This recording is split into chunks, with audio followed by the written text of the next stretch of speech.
Welcome to Dream River Digital's online training. In this second video, we are going to teach you how to enter in a client for the first time.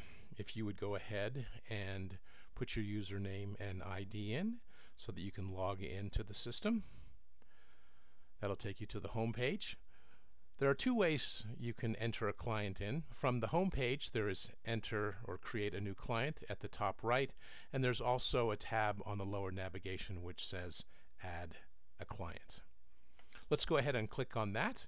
You'll also notice that there is some basic information that does need to be put in here. The first and the last name of the client, the street and the city and the state, and the rest of the address information is not necessarily, but we do recommend it. We definitely recommend that you put a phone number in there, because to communicate with your clients on the other end of this system, they will need to have a phone number so that they can get push and text notifications of events. Also, an email address is important for the clients so that they can receive their weekly updates and check-in status. Okay, let's go ahead and put a client in for the first time. So I'm going to go ahead and we'll start with a John Doe, which is usually a safe way to go. And for a street, we'll be entering in 1234 Main Street. No street. Additional street information, and the city, Midvale, state, Utah, and the zip 84093. And a phone number, again, we say is important that you put this in here. We're going to go ahead and put a generic phone number in, and then of course an email address for John. And again, we're going to put in something generic for now. The start date we'll put for today. And status is active. The type is male. The counselor will put in Dream River. And the relationship is single. For the client ID, this does need to be unique. It will not accept it unless you put something unique in.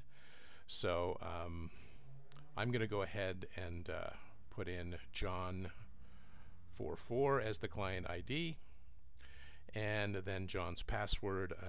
I'm going to go ahead and put in his initials, JD, and then the street numbers on the street address 1234, and click submit. If all this information is correct, the system will go ahead and set up John's account. And this does take just a moment, because we are entering, when you enter an account in for the first time and you're entering the client in, it's also generating the daily and weekly check-ins for that person. In the second window here that you'll see for the demographic information, we have support information you can put in here. If we're going to have a sober support, or maybe a coach or a counselor that we want to add information on, or a family member that would want to be receiving reports about John's progress, with his permission, of course, we can go ahead and enter that in. John does have a sober support, so we're going to put in that name here, which is Sally, and it's important that we put in the phone number or the email address so we have some way of sending the reports to Sally regarding John's progress.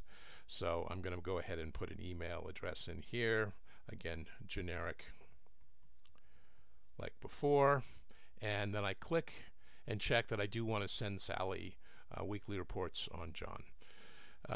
That's all for the sober support or the additional contacts we want to have in here. You could also put a contact in for a judge or a parole officer, or anyone else that would like to be getting information on John's progress on a weekly basis. Drug of choice up here. John has had an issue with opiates and alcohol, but primarily opiates. I didn't have an idea to identify his strengths. Well, John is motivated. He's definitely committed to his program. He does have family support, and currently employed. John's in fairly good health. and we'll put those down for strengths. And then weaknesses,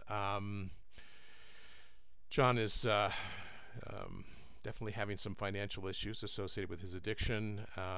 He does do some diverting and reflection, and he has had some chronic relapses, so we're going to enter that in as well. As far as the diagnosis, I'm going to leave those blanks, but if there is a DMS diagnosis that needs to be entered in here, either behavioral health or a medical condition that you do want to have, just for reference, you can go ahead and do that. And then I'll hit submit, and once that's done, voila, John is entered into our system, and it goes to the case management page. And what we see here at the top is John's name, his start date, and then his status. And then we also have at the bottom a week at a glance, which means that John now can be set up to go ahead and begin to do his daily and weekly check-ins, and also interact mobily through his phone or tablet, whichever he decides to use. You'll see that nothing is completed as of yet, and of course John has just been entered in. So that's how you enter in a client for the first time and get them set up in the system. If you go now to the tab on the bottom which is My Client, we will go ahead and see that there is John Doe. He's been entered into the system. If we go ahead and click on that tab, it takes us to John's page. All right, so I'm going to go ahead and add a quick note here. John was entered into system on 5/14/13, and I'm going to save that note, and then of course it'll show up here on the left. All right, so in this video we've shown you and trained you how to enter in a client for the first time. In our next video coming up, we're going to show you how to create an event or an appointment with that client, and show you how that comes up in your calendar, and also how to text or message them that they have this appointment coming up. Thank you. We'll see you in the next video.